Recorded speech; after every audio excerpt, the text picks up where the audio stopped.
Thanks for joining. I hear lots of pinging, so it sounds like people are joining us.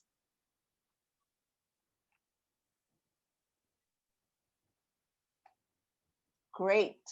Good afternoon, good evening, depending on where you're joining from. Welcome, welcome. I can see that people are joining, so we'll give it another couple of minutes to allow everybody else to join. But perhaps while we're waiting for others to join, I'd like to encourage those of you who have not yet had the opportunity to fill out the poll to please consider doing so now in the link that's provided in the chat box. And people are still coming in.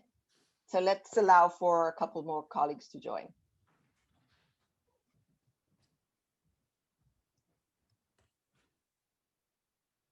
Okay, welcome.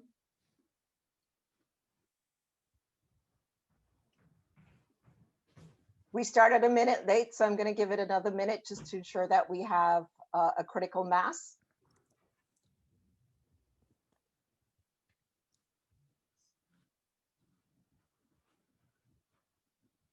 Great. Well, I think we should begin. Welcome everybody to the launch of the Edgelands Pop-Up Institute. My name is Charlotte McLean-Clapo, and I'm the chair of the Global Advisory Board of the Edgelands Institute. I'm also the global advisor at the World Bank, where I lead on issues of disability and anti-racism in development. My work and passion for various aspects of inclusion often have me wondering, as I know it has my fellow board members wondering the same, how do we rethink our social contract? Particularly in a time of mass urbanization, digital surveillance, and of course, amid a global pandemic. The need for us to rethink this is even more profound in our cities where the majority of people live and work. Today, more than half of the world's population live in urban communities, and this proportion is expected to reach 70% by 2050.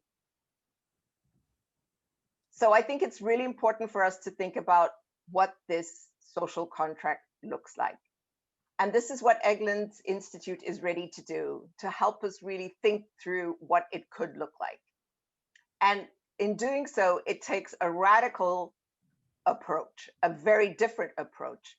And today we will explore some of the key elements that will make this pop-up institute, the Edgelands Institute, unique and highly relevant to the changing world around us. So enjoy it.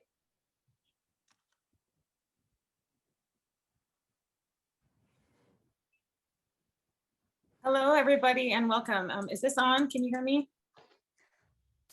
Great. I'm Newman. I am the Director of Art and Education at Harvard's Meta Lab and a fellow at the Berkman Klein Center.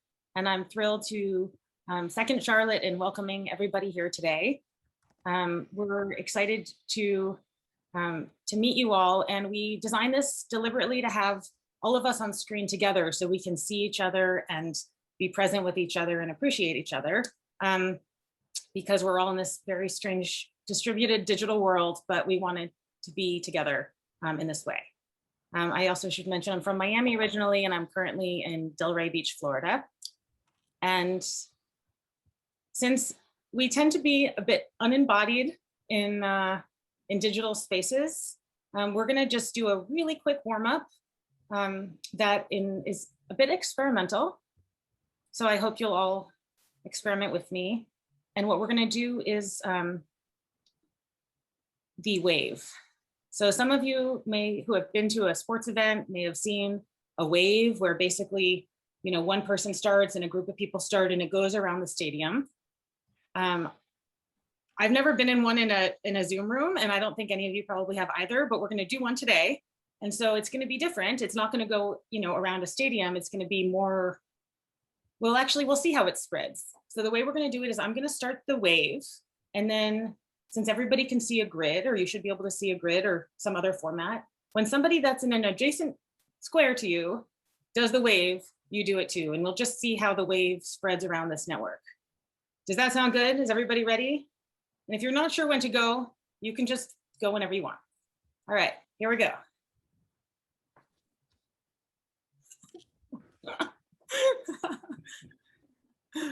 Nice, amazing. Okay, I hope everybody got to do that. And also, if you have your video off, which is totally fine for many reasons that might be off, I still invite you to give yourself a little movement here. Thanks. All right. Another thing we wanted to do quickly in the chat was ask you the following. As we know, a long time ago, 1,000 years ago, say, people moved to cities for security. 100 years ago, people moved to cities for productivity. More recently, people moved to cities for opportunity. Why would you move to a city, or why might people move to cities in the future? Please answer in the chat.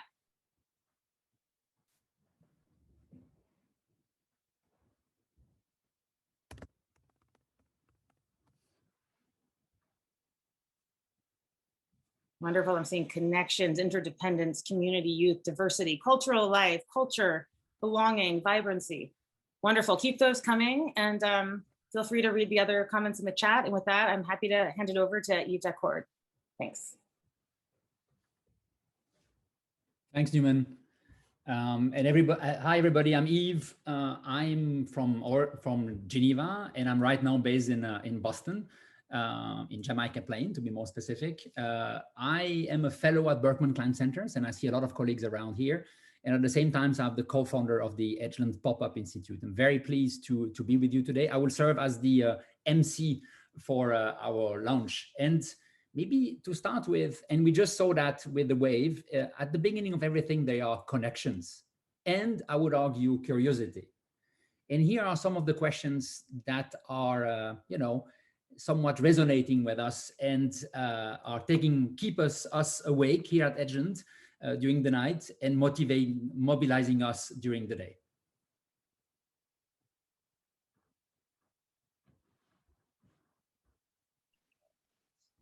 Hi everyone, I'm Ria. I'm one of the research associates at Edgelands. I grew up in San Diego, then Beijing, and I'm now in Cambridge, where I'm a master's student at Harvard Graduate School of Design. I study the intersection of technology, design, urban space, and I'm curious about how we decide on the metrics we use to measure smart city performance and their social consequences. Hi everyone, I'm Santiago. I am from Bogota, Colombia, but I'm currently in Oslo, Norway. I'm a researcher at the Nordic Center for Internet and Society, where I'm interested in researching on the ethics of responsible digital transformations. I'm curious, and I want to ask, what are the trade-offs we get for surveillance and security? Is it really that bad to be a little bit watched, even if that's going to make us safer?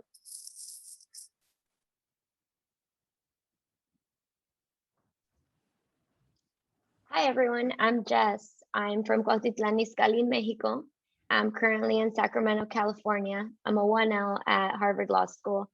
My questions are around what are some of the inequities that the COVID-19 pandemic has exacerbated? And out of the solutions that the communities have created to cope with them, which ones should we keep around?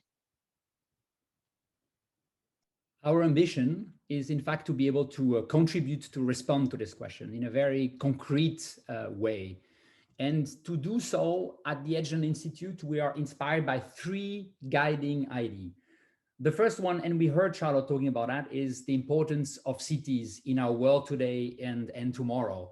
And this is somewhat our terrain, or our stage, if you want, when we think about cities. And we think about cities as a municipalities with their bio and ecosphere. We think about city as about center and periphery. And we think about, of course, people living, working, enjoying, but also sometimes surviving in cities. And we know the importance of cities, and we are attracted by the diversity in the cities, by the ability of a certain pragmatism, you can test, you can innovate, because sometimes you don't have the choice in the cities, by a very different way that accountability is managed and may be seen, a clearer and stronger accountability than in other places. And we are also quite attracted by the ability to collaborate between cities across the country, but also across continent. And we are amazed by this collaboration at a time where bitter competitions, containment and sovereignty seems to be right now what old us old when we look at international systems. So cities are really the place that we want to observe in our stage. And this is the first guiding idea. The second guiding idea is about people at the center. And specifically when you discuss issues as complex as digital surveillance and how much digital surveillance and digital technology are changing our social contract in urban area. These are difficult questions. They've been explored by remarkable people. I'm just thinking, as we are here at connecting with some colleagues from Harvard and Berkman Klein Centers, the remarkable work of Shoshana Zuboff, for example. What we would like to do here, and I hope it's unique, is to go one step maybe deeper or maybe slightly differently, which is to really bring the way people, and here somewhat real people, are talking, enjoying, but also living the security, the digital surveillance, the social contract, and what they have to say about it, and understand that. That is really at the departure point of what we want to do. And then we want to be able to join the dots between the academic perspective, the technocratic perspective, the political perspective, the corporate perspective, always with the people at the heart. So people at the center is our second guiding ideas. And the third guiding ideas is we believe that right now we need to multiply the perspective and the view when it comes to issues as complex as security, digital surveillance, and social contract. That is critical. Truth is complex. And there's a tendency when we talk about these issues to have a black and white or very polarized view. We know things are more complex, and we want to be able to somewhat manage this complexity and understand this complexity. And one thing we want to do is to be able to leverage on the pop-up nature of this institute. And this is something important for us because the pop-up brings a lot of interesting elements. A, limitation in time. So yes, we have 1 year incubation at Harvard Berkman Klein Centers, and then 4 years of full implementation, and that's it. And then we evaporate. And we somewhat like to take this risk of maybe just contributing, maybe a movement will be created, or maybe nothing. And we like these notions of taking the risk, limited, but also focus the energy over a limited period of time. Pop-up means also decentralization. Radical decentralization, which means we will have to pop up in cities and really be there where it counts with the people in the center, in the periphery. And I think this is something important when you think about that. And last but not least, when you think about pop-up, you also think about connecting maybe even more radically the different perspective and the different methodology and studies about it. And here we really want to have art at the core of what we want to do. Research is important, policy will be super important, but we want to have art throughout, in fact, the work of the Edgelands Pop-Up Institute. And Newman will just now explain us and bring us a little bit of perspective when it comes to art. Thank you, Yves, and nice to see you all again. All right, so part of the purpose of today is also to give you a real sampling of all the various things that we're doing at Edgelands, and it's meant to be quick and engaging, and this segment is no different. So with that, I'm going to actually share with you my screen.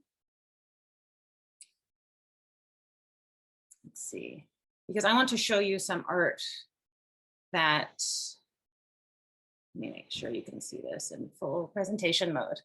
Can everybody see my, my screen in presentation mode?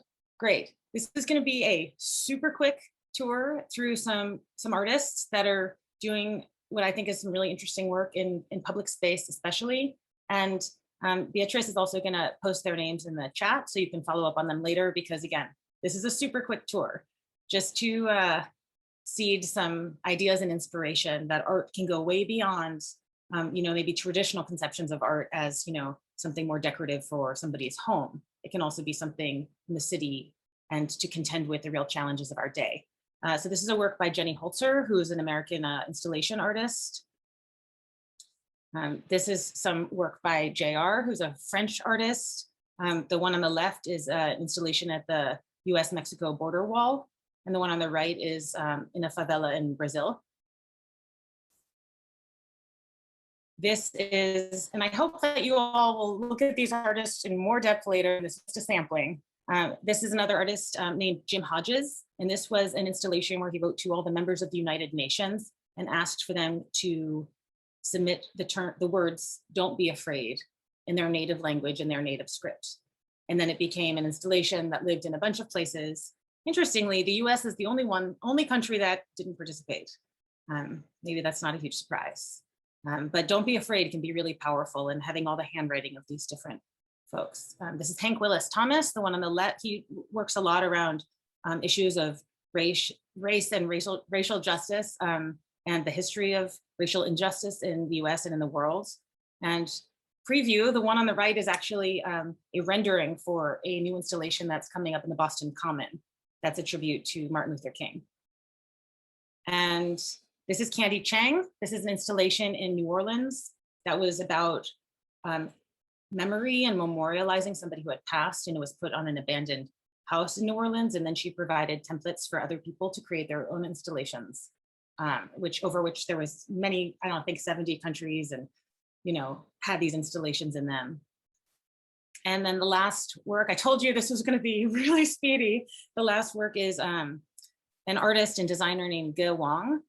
He's at Stanford, and what I'm showing you here is an app he created called Ocarina, and it's based on a traditional ocarina, which is a musical instrument with just a few keys. It's a wind instrument, but it's actually made out of an iPhone, so you can actually blow into the microphone of your phone and play music. And then it's networked in a way that you can hear music that other people are playing around the world. You can hear it, you can see where it's coming from, and you can like it, but you can only give likes. It's all done anonymously. So it's almost a social network that's really positive and less about, all the things that a lot of social media is about, and more about just sharing music. So that was an extremely quick tour, but I wanted to inspire the idea that art can be collaborative, it can be public, and it's really about engaging with the diversity of voices. And so if you all are open to it, I would like to run with you an activity right now that we are going to transform into a piece of art by the end of this session. Does that sound okay? Cool. All right, so you'll need either something to type with or something to write with. And we're going to do this for about 4 minutes. So don't worry, it's not too long. And I'm going to ask some questions or offer you some prompts. And I want you to just jot down your responses to those. You can also write in English or your native language or in symbols, totally up to you. Okay, so the first question is, what do you expect from others in public physical space?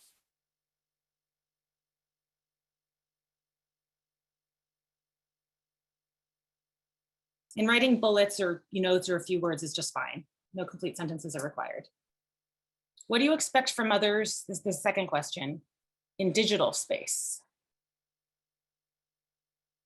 In other words, what kind of agreements are implicit or explicit in digital space?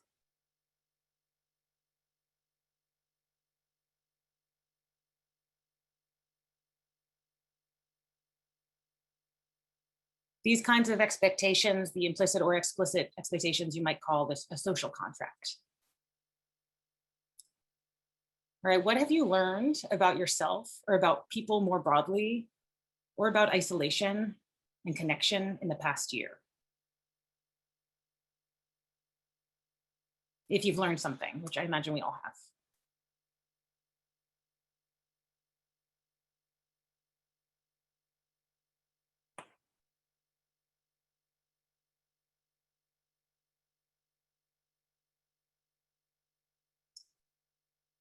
So I love that people are actually writing things in the chat. That's awesome. For the last thing we're going to do, I don't want you to write into the chat. I want you to write it just locally on your computer or on your piece of paper, okay, for the last one. But this is great, and it's really inspiring to see all of these. We should definitely capture them. So the last question is, when you think about the future of cities, what hopes do you have?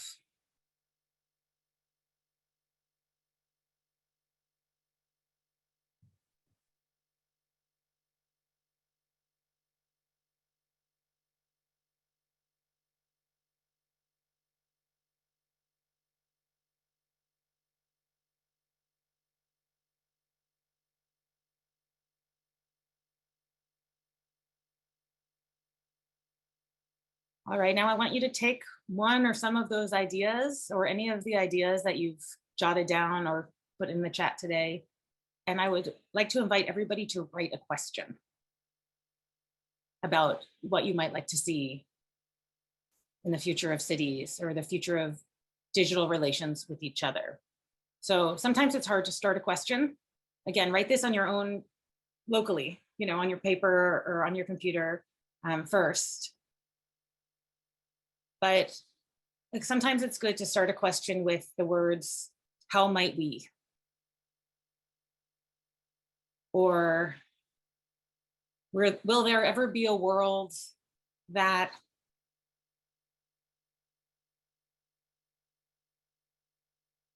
or what would it look like if?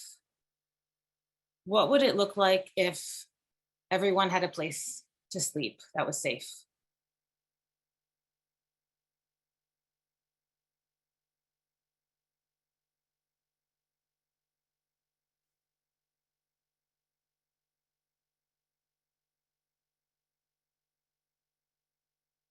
All right, I see a lot of pondering, which is fantastic. I see some writing.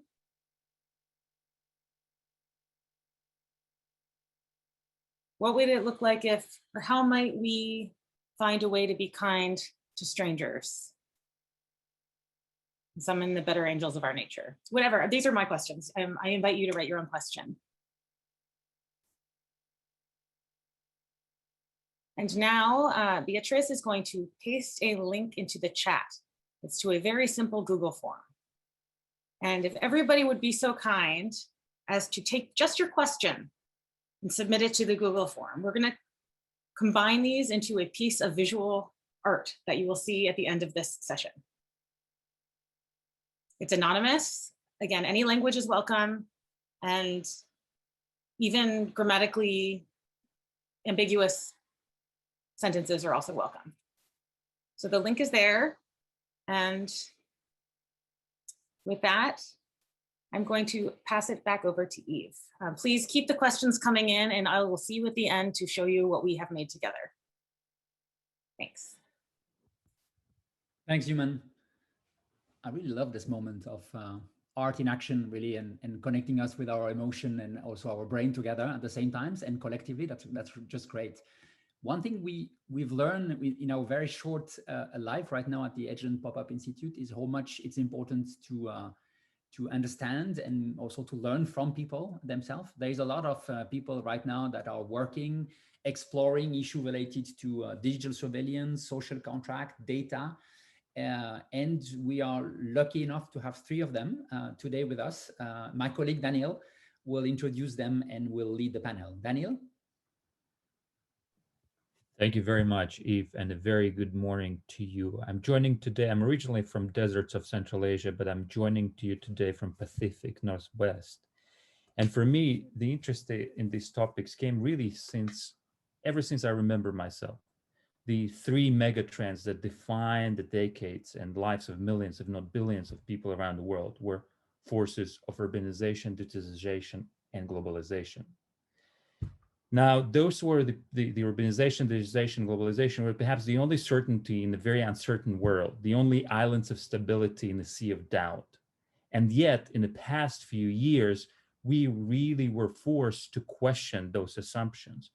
From tech clash to anti-globalization, from urban terrorism to surveillance capitalism, we were really asked whether we understand the long-term implications on our social contract.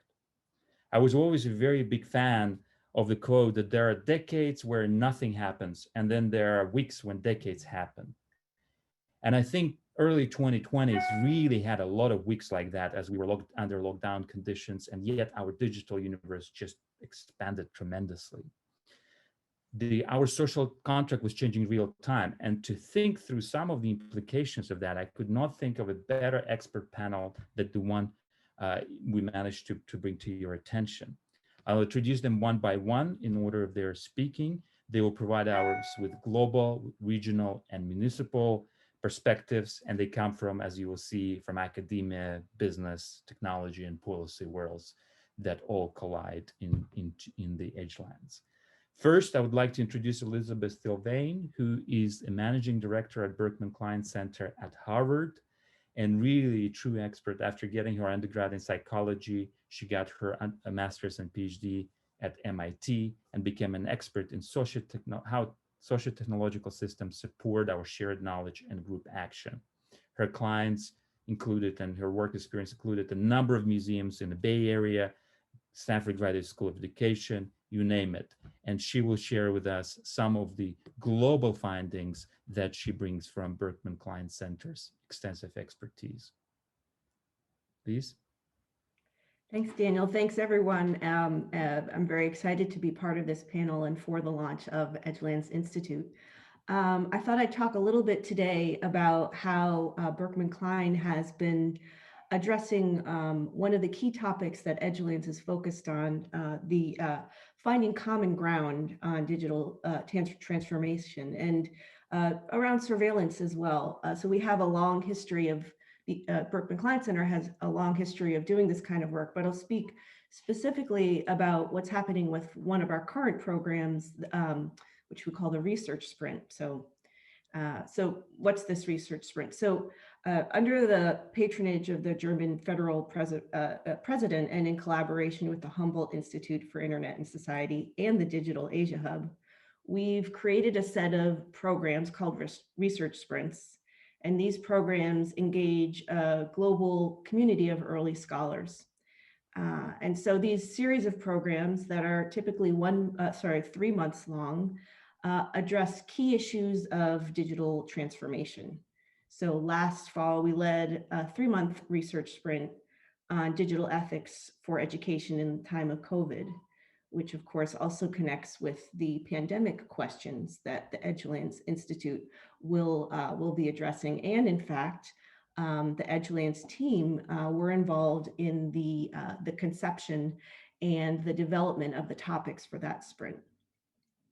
Currently, what I want to talk about right now is a sprint that we're running right now with the Digital Asia Hub with 25 students from 21 different countries spread over 6 continents. So there's a lot in common with the community that's gathered here and the community of the Research Sprint. And in fact, I see current and former participants of the Research Sprint and of our previous summer institute on the call today. So I'm so glad that you're joining us. So what I love about this program is that it's profoundly collaborative. So we do put a program together, but we do so in collaboration with many of our global partners that we've worked with from around the world.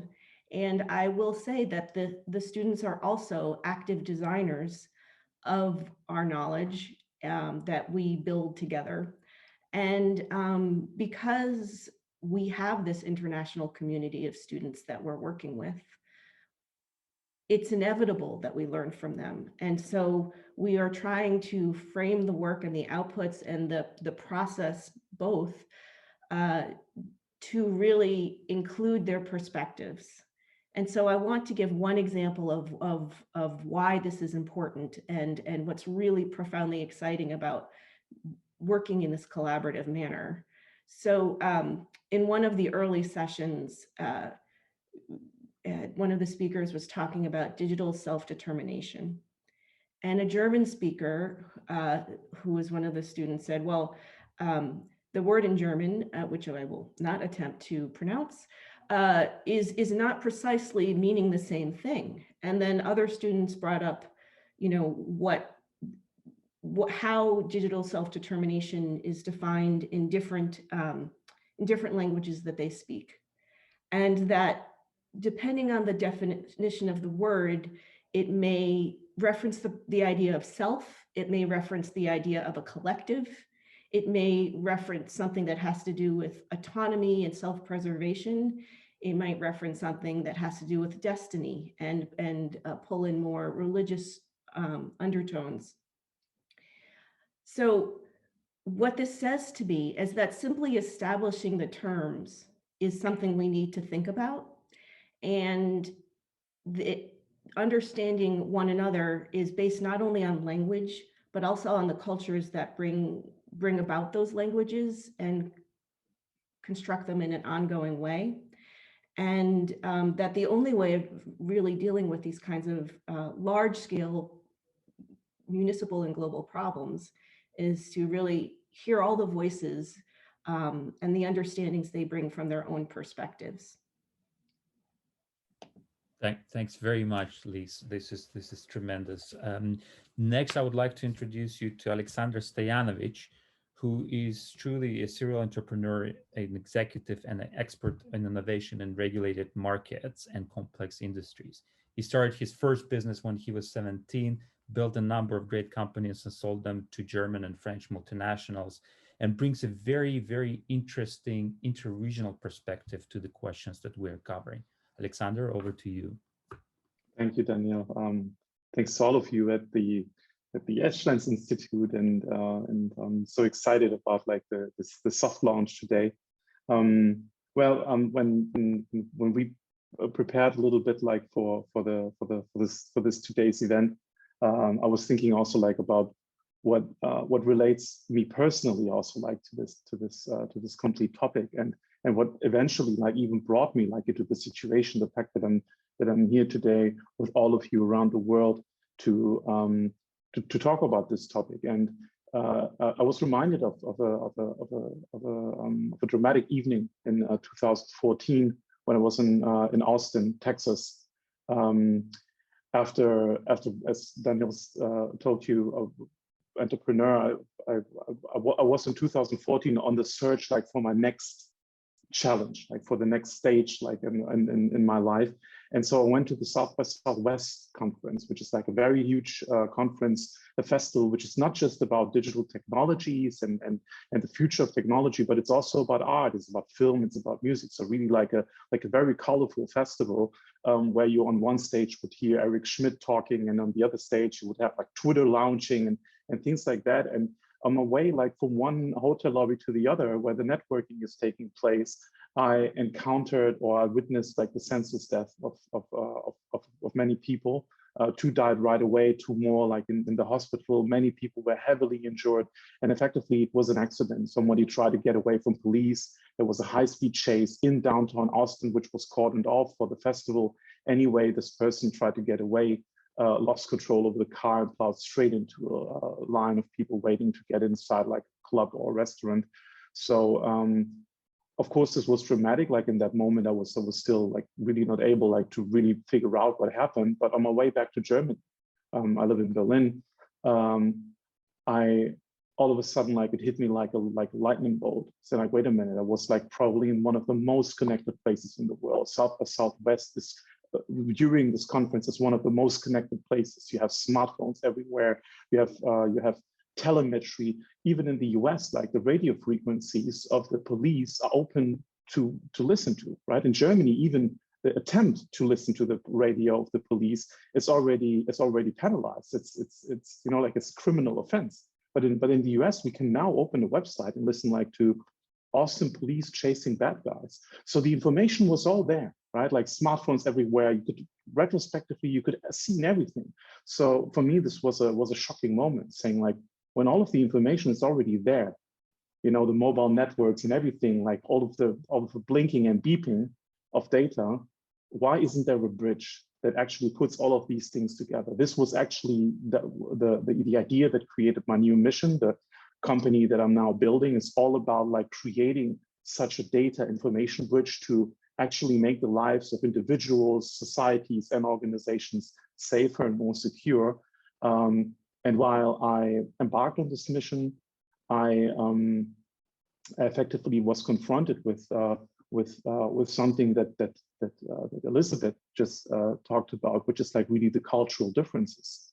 When in the US, things are possible and thinkable, but over here in Europe, and particularly in Germany, some things, if you just think about like the perspective of Germany in regards like to privacy and protection of data, some things are unthinkable. Technologically, they are all possible, but nobody wants to do that. Except, well, not just nobody. There are people that say like, let's go further. Others say let's do less. And today I work like with private sector organizations, huge multinationals who use our system to really monitor the world in terms like all of the risks that could happen, but also like for public authorities and police forces. And we are confronted every time like with different perspectives, both from citizens, from the authorities, from the organizations, and from individuals themselves. So to me, this was really like an opening of a complete new field of thought. And from time to time, I catch myself thinking that what I'm doing right now is not technology anymore, but it's epistemology, right? It's trying to really understand what is the core truth behind these things that we're dealing with when we're talking about security, when we're talking about safety and about risk, particularly in a digitized and urbanized and also globalized world, just as you pointed out, like these three mega trends, Daniel. So to me, this was like really a remarkable moment. And even though I cannot say that I'm happy for experiencing this, it eventually brought me here. And so I'm really grateful for that, and also to join like the continuous work like now of Edgelands Institute to actually figure out and find out like what the right answers are to these very complex questions.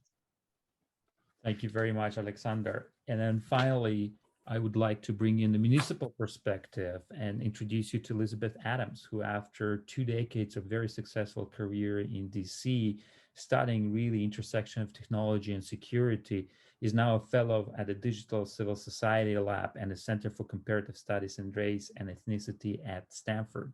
What she's doing in a city that in my view is at the forefront right now of re-examination and hopefully redefinition of our social contract is tremendous. Elizabeth, over to you. Thank you so much for the opportunity to be here and present a little bit of my work. So again, I am Elizabeth Adams. I live in Minneapolis, where my work for the past several years has focused on the intersection space of where our technology worlds and our social worlds collide. And as a technologist, I spent 20 years leading global initiatives with teams across the world. So I have a strong appreciation and experience in how technology can be a force for good. So when I became aware of the depths of algorithmic bias and the potential harm some AI-enabled systems were having on communities of color and vulnerable populations, I got involved in my community to help address this challenge. And as a founding member of POSTME, Public Oversight of Surveillance Technology and Military Equipment, our coalition based in Minneapolis seeks to work with policymakers to ensure that there is oversight in the technologies used in the city of Minneapolis and that they lead to safe, transparent, accountable, and equitable outcomes. And as a result of our work, in February of this year, the city of Minneapolis banned facial recognition technology by the Minneapolis Police Department. So why are technology worlds and social worlds colliding? And for me, there are a couple of glaring things. One, there's this piece in the middle, which I consider humane engineering, which is the inclusion of a community experience as non-negotiable in how technology is developed, sold, and used in cities across the world. I've seen a tremendous absence of that. And then also really the understanding and the awareness of the toll that it takes on communities when they advocate for protections that should be a basic human right, safe technology. When communities are taking away from time from their lives to pursue these types of initiatives because it's important to them, that means that they are also taking away from time spending with their family, taking trips, going to the library, golfing and sailing. And it's a huge community lift to bring a community together for this purpose. So the questions I think about a lot are, how can technology bring us together instead of drawing us apart? How can technology energize the best in us and be used to further positive human connections and relationships so that ultimately through actualization, communities and societies and individuals can reach their highest potential? So for me, social contracts is an opportunity worth exploring and I believe prioritizing. Thank you. Thank you very much, Elizabeth. Winston Churchill said I would have written a shorter memo if I had more time, and therefore I would like you to give a hand to our expert panel because each one of them distilled a decade of their passion and experience into about a minute of what they wanted to share with you, just to give you a sense how much more you can get through engagement with the Edgelands Institute. Thank you very much, and Eve, back to you.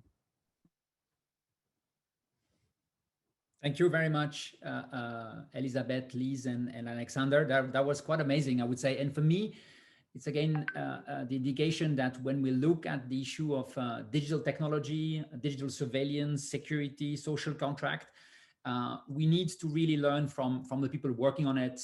And I think this is one thing is what we really want is, I think at the core is also collaboration, working with the people, trying to see if we can do better together. I think that is quite remarkable. And I would say here's kudos to our colleagues and my colleagues from the Berkman Klein Center, where we are incubated. Great groups, fantastic to learn. And I think kudos also to the different people of our advisory board that are also helping us. That's fantastic. Now, what we would like to do in the next kind of 7-8 minutes is to zoom in a little bit more specifically on Edgeland, I would say methodology. And I would like to introduce you Beatriz Botero. Hi, Beatriz. Beatriz, you are from Bogota. You are right now in Boston, let's say more specific in Cambridge, and you are the person who is really leading the research work at Edgeland. Beatriz, okay, we just heard, the questions, we hear the people talking about some of these issues where it's difficult to find answer. What is Edgeland bringing to the table, in fact? And everyone, thank you so much. And it's so good to see everyone, friends from everywhere. I've been playing on the chat and this is just fantastic.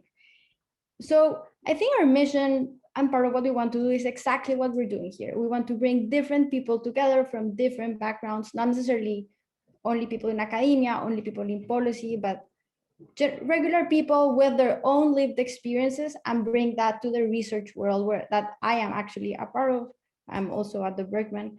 And we want to enrich those conversations with that variety of experiences. And at the same time, we also want to democratize a little bit the conversation that we experts are often having and taking them to people so that they have a better grasp and more impact on how digital technologies are changing their city and changing their city life. That's actually one of the reasons why I think our variety of cities is going to play such an important role. I am based in the US, as you said, but I'm originally from Bogota. And I often wonder if the discussions that we have about digital surveillance in public spaces are the same in Bogota, a city that is huge, it's very informal, it's very different than they are in Somerville or Cambridge. We have CCTVs, cameras in Bogota also, but I don't really know if someone is looking at them. Maybe the problem is different there. It's already a government problem to keep them on. And I think it's really going to be important for our work to see how many of the research conversations that we're having in academia play out in very different settings, in very diverse settings. Yeah. Maybe you just talk about cities. Would you just say a word about what are the cities so far that have been selected by Edgeland? Yes, we are starting some small activities already in Medellin, also with the help with some people in my network from Bogota that I see here. So kudos to those who are helping out. We're working in Medellin. We also want to launch in Chicago here in the US.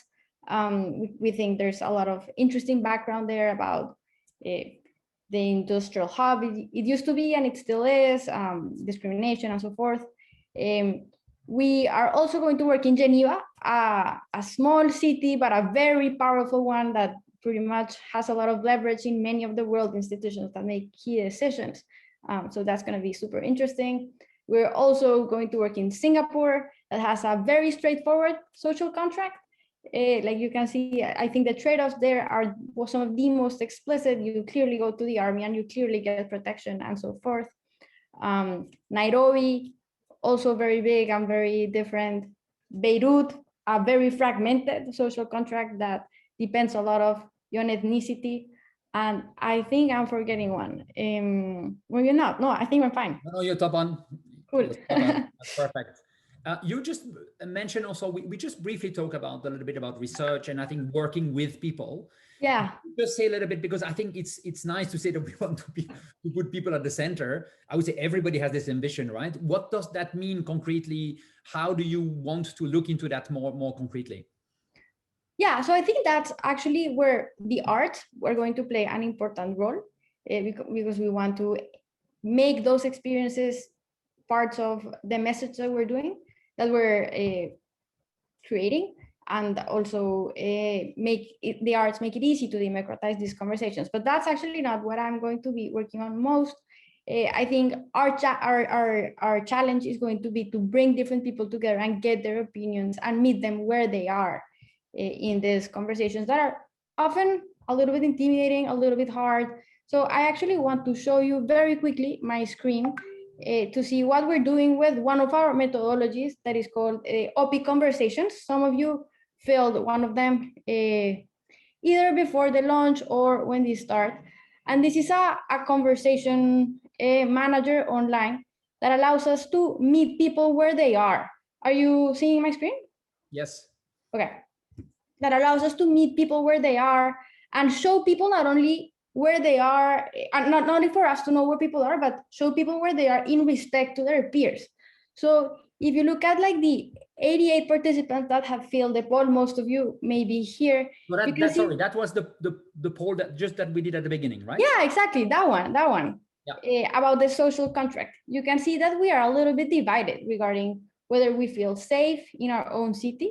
Some people in group C don't, but people in group B do. And it's a 41% to 22 difference. And some are undecided. Other of the questions that we looked at were if the government is going to be fair to us. And similarly, we are a little bit divided on that one.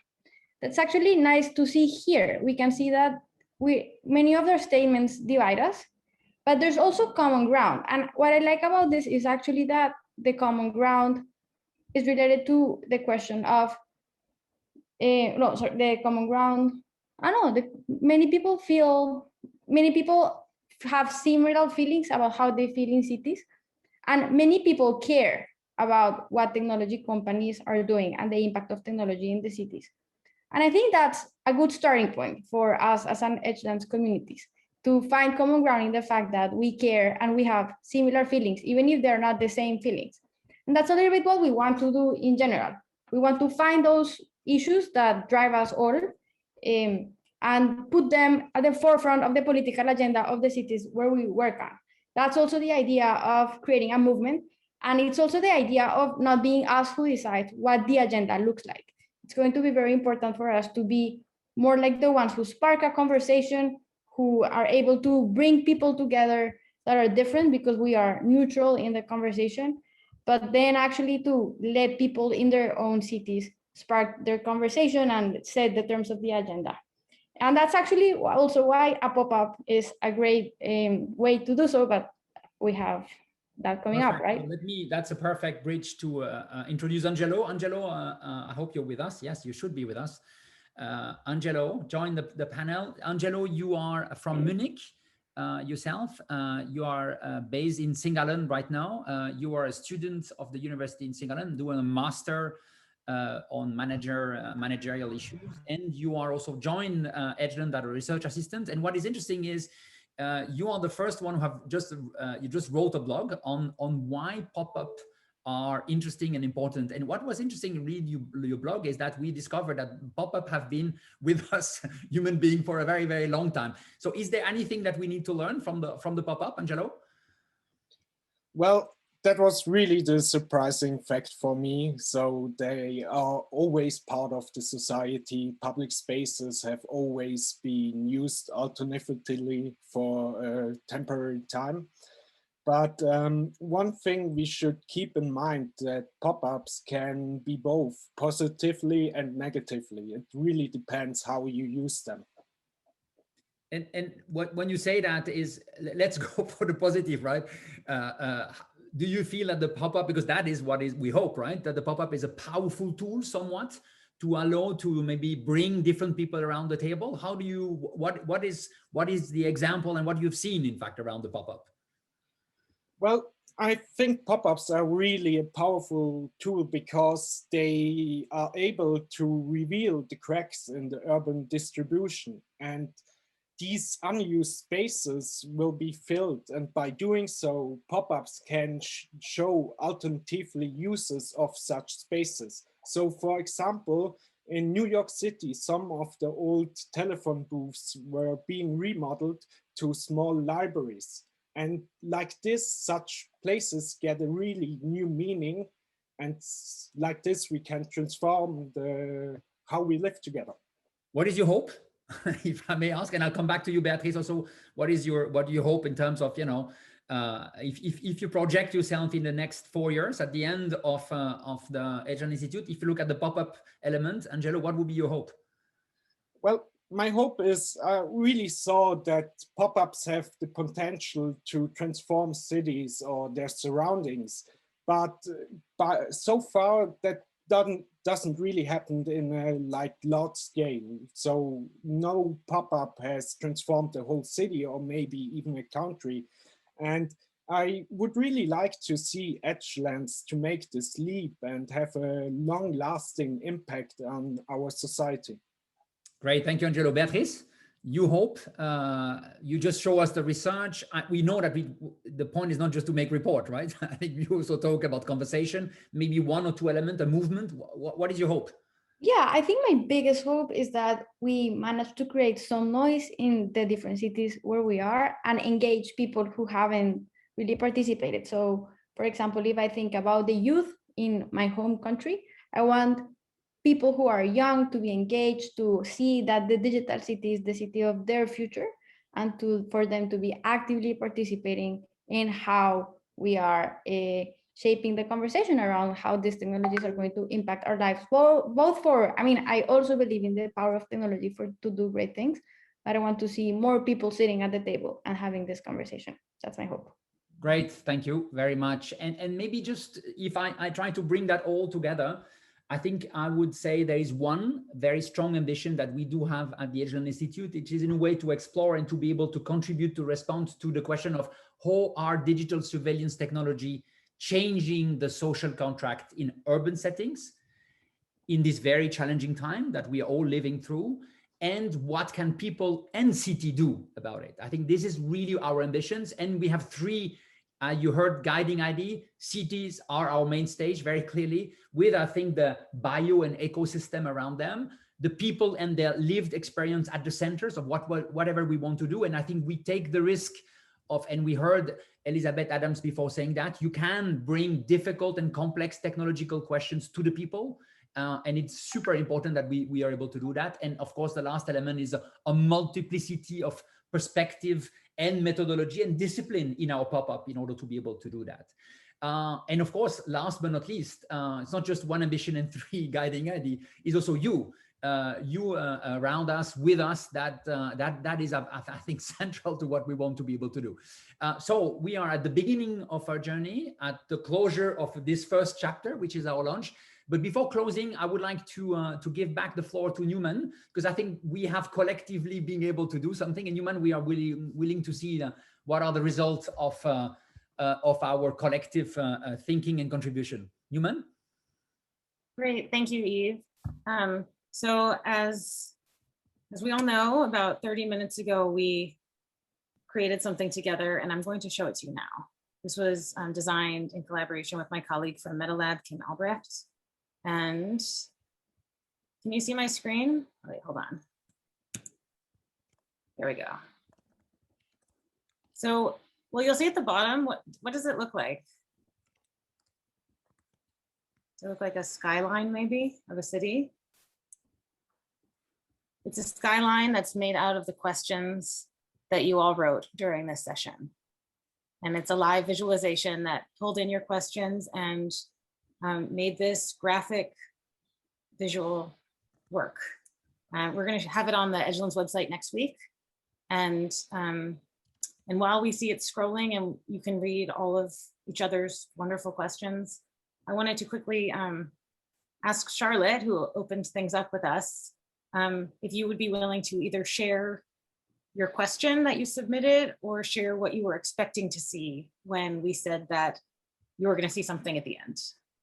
Thanks, Nguyen. I'm happy to share my question. So my question was, what would our social contract look like if we had the balance of accessibility, inclusion, equity, green, resilient, smart, sustainable, safer, caring cities for all, and cities that work for everybody?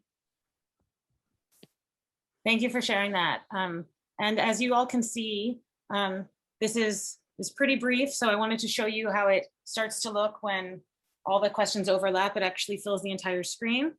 So you can see that Eve and I both have backgrounds that you can see. And with that, again, I want to thank my colleague at MetaLab, Kim Albrecht, who made this with me, and thank everybody here. I'm so excited to bring art into conversation about all these really important and challenging ideas. And with that, I'm going to pass the mic back over to Eve to close us out. Thanks. I'm ready to take it. Thank you very much. Thanks to really all of you. It was a great moment. Take that hour together as an appetizer, a small appetizer of what we can do together. We have a lot to learn, a lot to explore. But I think, as you can see, we have a lot of ideas, and we are willing to do that and being able to move ahead with you in this very important moment. Thanks to everybody. You can join us on Twitter. You can join us on LinkedIn. You can join us on our website, and you see that in the chat right now. And for the one-on-one, some of us will hang out after our lounge will be closed at 2 o'clock. But for the one who are around, you can just stay. And last but not least, our next moment together will be on April 30. It's a Friday at 11 a.m. East time here in Boston and 4 p.m. GMT. We will in fact explore more together with Newman, but also Ariane Cook and Séverin Galpin, who are really close friends of us here at Edgelands. We'll explore a little bit what can we do with art. And we've seen it today, but I think we would like to do one step further. All the best to you. Have a nice afternoon, day, night. It was really great to have you around. Thank you.